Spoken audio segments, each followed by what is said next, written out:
안녕하세요. 가치경매 김상학입니다. 오늘은 많은 분들이 하시는 질문 중에 하나를 골라서 답변으로 드리려고 하는데요. 많은 분들이 규제로 인해서 부동산 투자는 끝난 거 아니냐, 근데 방법이 있냐 하시는 분들에게 오히려 지금이 기회가 될 수 있다.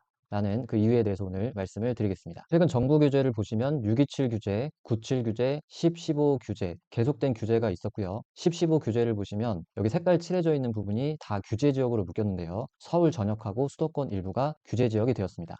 안 그래도 내 집 마련하는 것이 너무 어려운데 이렇게 서울 전역과 수도권 일부를 규제 지역으로 묶다 보니까 내 집 마련을 포기하시는 분들도 계시고요. 그리고 매매 사업자를 활용해서 단기 매도를 하고 계셨던 분들이 있었는데 이 규제로 인해서 포기하는 분들이 있는 것으로 알고 있습니다. 자, 그런데 여러분들이 내 집 마련과 투자를 포기하시면 안 되는 이유는 뭐냐면 뉴스 기사를 보시면 정부가 이렇게 규제를 계속 내놔도요. 집값 상승 기대가 4년 만에 가장 높은 수준으로 올랐다고 합니다. 주택가격 전망지수라고 하는 게 있는데 현재와 비교했을 때 1년 후에 집값이 어떻게 될지를 반영하는 지수가 주택가격 전망지수입니다. 근데 이 지수가 4년 만에 가장 높은 수준이라는 거죠. 사람들은 집값이 올라갈 거라고 기대하는 걸까요? 내려갈 거라고 기대하는 걸까요? 많은 분들이 올라갈 거라고 기대를 하고 있다는 겁니다. 이렇게 규제를 하는데도 불구하고요. 왜 그런 걸까요? 그 이유는 서울 아파트 공급 물량을 보여드리고 있는데 역대급 공급 물량이 최저치를 예상하고 있습니다. 여기 빨간색 부분을 보시면 27년, 28년, 29년, 30년 다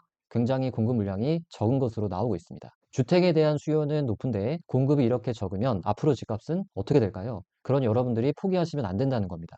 오늘 그 기회에 대해서 말씀을 드려보겠습니다. 자, 먼저 내 집 마련을 하려다가 혹시 포기하신 분들이 있다면 지금 이 내용을 잘 들으시고 기회를 삼으시면 좋겠고 이 내용을 말씀드린 후에 매매 사업자에 대한 얘기도 해보도록 하겠습니다. 자, 여러분들 내 집 마련을 생각하셨던 분들은 잘 주목해 보시면 좋겠는데요. 자, 먼저 나의 주택수를 체크를 하셔야 됩니다. 내가 생애 최초인지 무주택인지 유주택인지 체크를 하셔야 됩니다. 자, 무주택이라는 것은 예전에 집을 한 번이라도 산 적이 있으면 무주택으로 간주를 합니다. 자, 생애 최초를 보시면 LTV의 70%, 아직도 생애 최초는 LTV의 70%까지 대출이 나옵니다.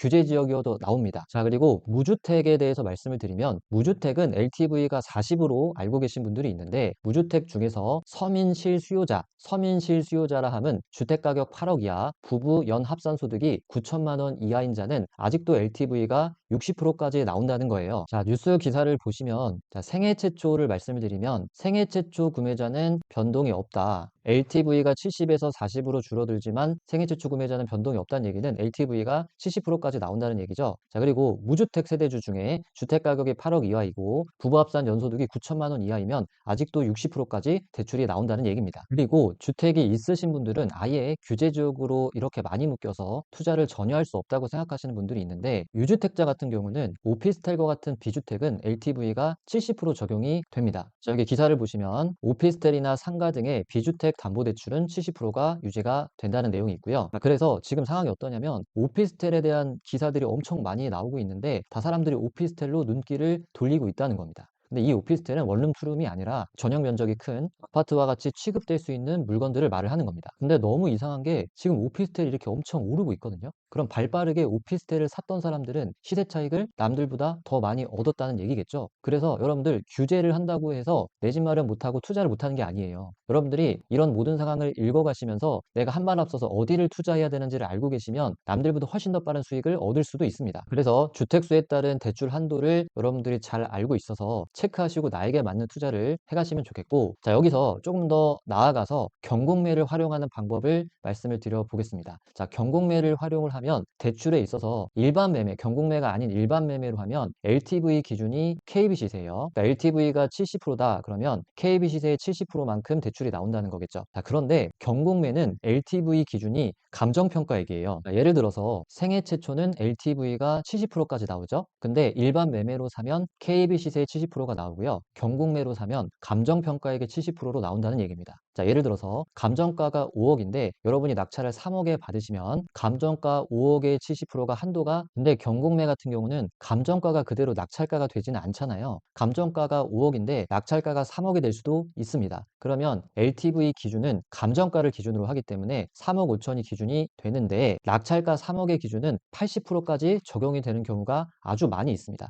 그럼 낙찰가 3억에 80%면 2억 4천이죠. 그럼 2억 4천이면 낙찰가가 3억이니까 낙찰가 낙찰가의 80%까지 대출이 나와서 2억 4천이 대출이 나온다고 하면 현금이 얼마 필요하나요? 0.6억 6천만 원이 필요한다는 거죠. 자, 일반 매매로 하면 3억 5천 대출이 되면 1억 5천이 필요하고요. 경공매로 하면 0.6억이 필요하니까 차이가 엄청나게 많이 난다는 겁니다. 그래서 여러분들이 경공매라는 걸 알고 이용하시면 훨씬 더 많은 대출을 일으킬 수 있음에도 불구하고 여러분들 이런 방향에 대해서 방법에 대해서 많이 모르는 분들이 안타까운 것 같습니다. 그리고 조금 더 말씀을 드리면 경공매 제가 말씀을 드리는데요. 경매도 있고 공매라는 게 있습니다. 여러분 경매보다 공매가 훨씬 더 싸게 받을 수 있을 가능성이 높고요. 공매 중에 신탁공매라고 들어보셨나요? 여러분 신탁공매가 여러분에게 엄청나게 또 기회가 될 수도 있거든요. 여러분들이 위기를 늘 기회로 만든다면 지금 이런 상황에서 남들보다 훨씬 더 빨리 앞서갈 수도 있습니다. 정리를 하면 여러분들이 경공매를 활용하시면 경공매는 LTV 기준이 감정평가액이기 때문에 감정가가 5억이고 낙찰가가 3억인 이런 경우와 같이 여러분들은 훨씬 더 많은 대출을 일으킬 수 있다